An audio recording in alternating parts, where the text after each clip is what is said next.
Who doesn't love roller coasters? From amusement parks that were shut down by natural disasters to ones that were forced to close due to global pandemics and more, here's some abandoned theme parks. Number 10. The parks of today. In late 2019 and early 2020, an epidemic of global proportions occurred. It started out in China, then slowly made its way to Europe, then the United States, and virtually all nations in between. The virus was one that was apparently incredibly strong and seemed to spread through certain kinds of contact like coughing, sneezing, and germ transfer, which meant people gathering in rather large areas was not an acceptable thing to do. This meant that over the course of a few months, every major theme park, regardless of who owned them and what state or country they were in, was shut down. Now, these once adrenaline-pumped places of joy are still silent and abandoned. Though a few like Disney Shanghai have reopened, it's not the standard, and there are plenty of conditions that must be met for many to be reopened once again. If you were to somehow get into these parks, ninja style, it would no doubt be a creepy experience because there's no lights or sounds or any movement going on. You would see a very empty park full of all sorts of stuff that probably hasn't been cleaned in weeks. Kind of an I Am Legend vibe. While there's no doubt the parks will eventually reopen, it's hard to know exactly when that day will be. So until then, the vast majority will remain abandoned. Number 9. Chippewa Lake Park. This is a park with a bit of an interesting history, as it ran for 100 years, something many parks can't say, or even hope to say one day. After closing down in 1978, nature took its course. It's now flooded with trees, growing every which way, all over the place. Some of them are actually growing through the rides themselves that still remain in the park. Other rides have found themselves crushed under the weight of falling trees. But that's not all you'll find in this abandoned park. This park also had a performance stage, and someone tagged it with a graffiti quote that read, "The old fortune teller lies dead on the floor. Nobody needs fortunes told anymore." That line is from a song called Death of a Clown by the Kinks, if you didn't know. But why someone would put it on the stage is a question no one but the artist knows the answer to. Number 8. Gullivers Kingdom. One of the beautiful things about amusement parks is that they can have their inspiration come from anywhere. Movies, comics, television, books. A great example of this is the Wizarding World of Harry Potter in Universal Studios in Florida. But while Harry Potter is a great example of bringing a book to life, not every park makes good choices on their influences, and they pay the price as a result. Case in point, in Japan, someone had the idea to try and make a theme park based on the classic literary story Gulliver's Travels. They based the entire park on the little world that Gulliver found himself in, and even had a massive statue of Gulliver tied to the ground like in the classic scene. However, people were not amused, and so the park closed down shortly after it was built. One of the biggest problems was that the park was in a terrible location, as its neighbors was Mount Fuji, the infamous suicide forest, and a doomsday cult. It's not hard to imagine how creepy the park must have been after it shut down.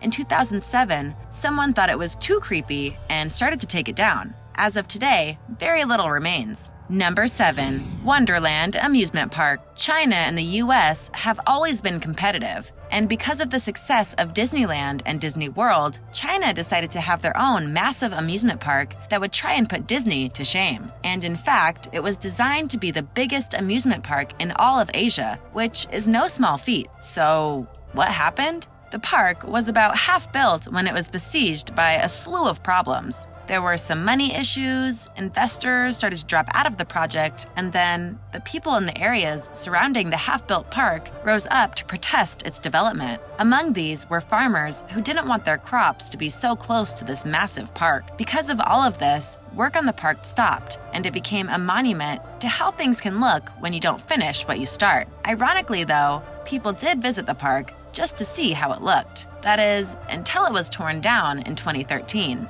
Most ironic of all is that China is now home to Disney's Shanghai resort. Someone jumped on that Disney train. Number 6. River Country.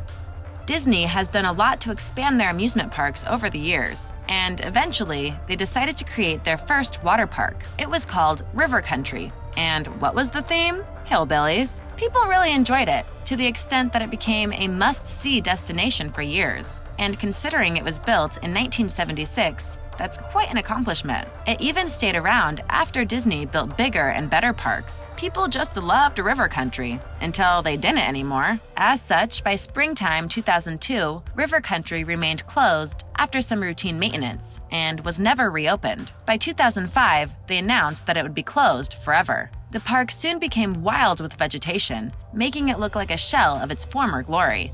Number 5. Joyland. Joyland was a park that was built in almost the literal middle of America, Wichita, Kansas. The park itself was built in 1949 and had much success, as well as looking the style of old-school amusement parks. However, as time went on, while other parks updated and upgraded their rides, Joyland did not. If you recall, old-school parks made wooden roller coasters, which were fine at the time, but as time goes on, they can be very dangerous, and they don't age well. Sadly, this lack of improvement costs them dearly. A young girl was riding the Ferris wheel when she slipped through the restraint bar and fell to the ground. She was a couple dozen feet up when she did it. Though she lived, it raised major concern for the park and the well-being of the customers. Eventually, the park closed in 2004, but it's still there to this day. Number 4. Lake Shawnee Amusement Park. Ever hear of a place being haunted because it was built on an ancient burial ground? Of course you have. Bad things start to go down, and that's exactly what happened at Lake Shawnee Amusement Park. What's worse about this, though, was that the land was actually the site of a brutal murder, a massacre even. According to records, it was a land dispute between two families that led to many deaths. This was later verified after rumors started to pop up after what was happening at the park itself. History wasn't remembered when the land was bought in the 1920s and Lake Shawnee Amusement Park was built. Claims of the grounds being haunted soon spread after the park was tied to many unusual and somewhat random deaths. The park opened and closed a few times over the years before finally shutting down for good. It was also discovered that the land was an ancient Native American burial ground too, with remains dating back before the European settlers arrived in the area. Someone really didn't do their homework on this land. Though the park is closed as an amusement site, it is occasionally opened for paranormal tours. Number 3. Dismaland. To be clear, this technically wasn't an amusement park, but it was amusing to some.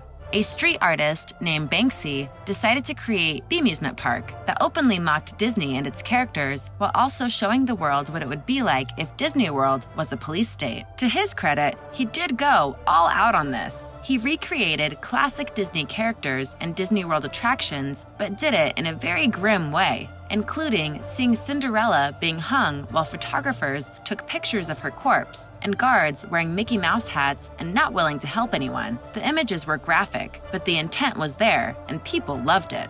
In fact, during its very short lifespan, tickets sold out every single day. How many parks can say that? So you might be wondering, what happened? Well, ironically, Dismaland was dismantled by Banksy himself after the park was nominated for an award. Oh, Banksy.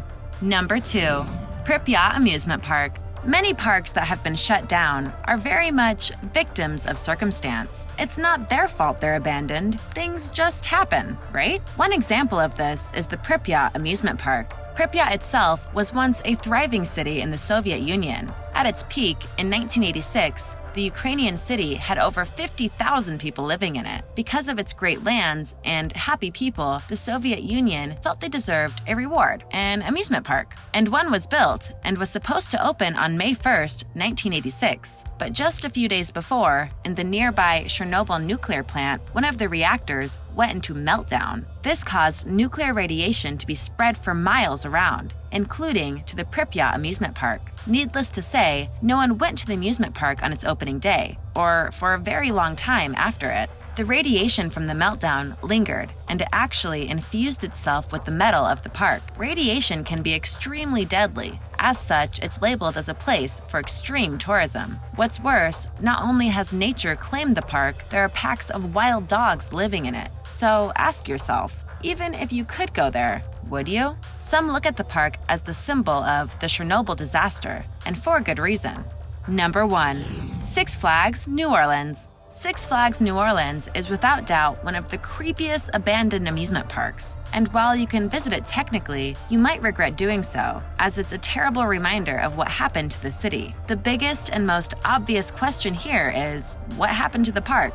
Hurricane Katrina happened. This devastating hurricane nearly took the city off the map. A lot of it survived, but not exactly intact, and Six Flags New Orleans is a perfect example of that. The park was badly damaged by the winds and waters of the hurricane. Many rides were broken, the buildings that remained standing were waterlogged, and all the electronics were shorted out. Add to that, a lot of people decided to decorate the park with graffiti and other markings, adding an even more surreal look. Those who go there now will swear that they hear unnatural noises within. Another question you might have is why the park still stands. Well, because it would take over $1 million to demolish it, and despite its poor state, the city is able to lease the land to certain companies for filming, and thus still make money off of it. Thanks for watching. What did you think of these abandoned theme parks? Let me know in the comments below. Be sure to subscribe, and I'll see you next time. Bye!